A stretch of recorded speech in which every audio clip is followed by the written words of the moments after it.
We lost last night, 9-3. And yeah, that stings a little. But there were some good things to move forward with. This is Summit After the Storm podcast, and I'm Bart Wilbanks. So baseball has a way of teaching you things in real time. Tonight wasn't just about the score, because in the middle of that game, I saw something. Youngish, my neighbor, who's played with Noah and Reese since we lived in this neighborhood back in 2019. Came in, he's on our team, middle relief. First time ever to pitch in a baseball game. So, since I've been coaching Youngish, he's been coming over a lot more. And I've been working with him and letting him throw, work on his pitching. He really wants to pitch, and he's got a strong arm. So, tonight, when I called him to come into the game for some middle relief, no hesitation, he was ready to go. And he was throwing the heat, just like I'd seen him do in my front yard. I'm talking the kind of heat that the other team just couldn't catch up to. They scored a couple runs while I was pitching, but they were unearned runs. Youngish was doing a great job. He struck out several guys, and you could see it. He was in the zone. Confidence building. I saw growth happening before my eyes, right there in the middle of a loss.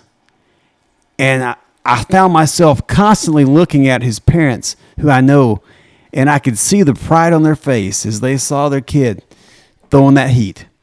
And that's the Valley, because the Valley doesn't always look like winning. Sometimes it looks like progress inside of a loss. And that's been on my mind since last night, because this weekend I'm taking my daughter, Reagan, on a college visit. She's 17 years old, class of 2027. And just like that, we're here. Reagan is the youngest of my biological kids from my first marriage, before I met Amanda. And while our family today includes 5 kids that I love as my own, Reagan's story goes back to a different season of my life, a season I'll never forget, because there were 3 miscarriages after my oldest son Jackson before Reagan came into our life. 3 times that we thought we were growing our family, only to lose it.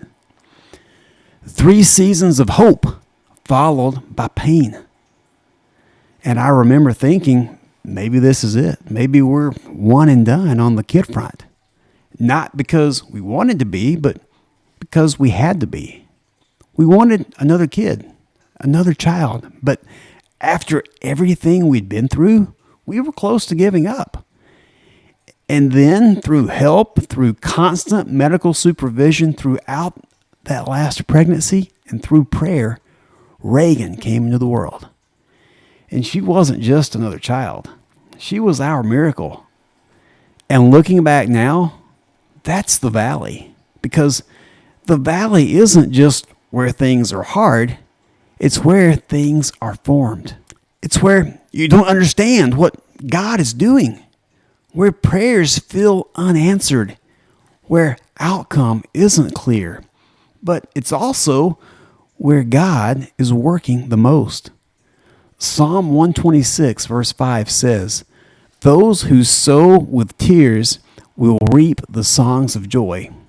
I can tell you today, there were a lot of tears in that season when we were trying to have a child and kept having miscarriage after miscarriage.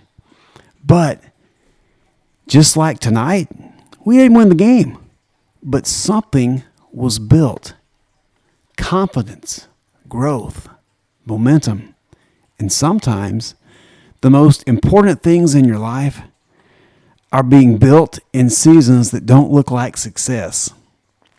Youngish will probably never forget tonight. He may or may not forget that we lost the game, but he'll never forget the first time he pitched in a Little League game. And this weekend, as we walk that college campus, me and Reagan, I won't just see a 17-year-old planning her future. I'll see answered prayers. I'll see grace. I'll see a reminder that God was working even when I didn't understand it. The valley doesn't mean you're losing. It means something is being built. And sometimes the greatest blessing in your life comes from seasons where you almost gave up.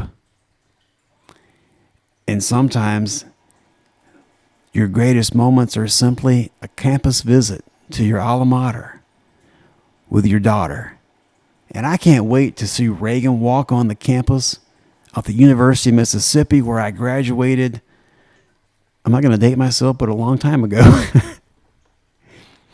If this podcast resonated with you, follow the podcast on Spotify, on Amazon, or whatever platform you're listening on.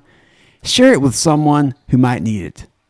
And you can learn more about this movement, and you can see a link to pre-order my book at summitafterstorm.com.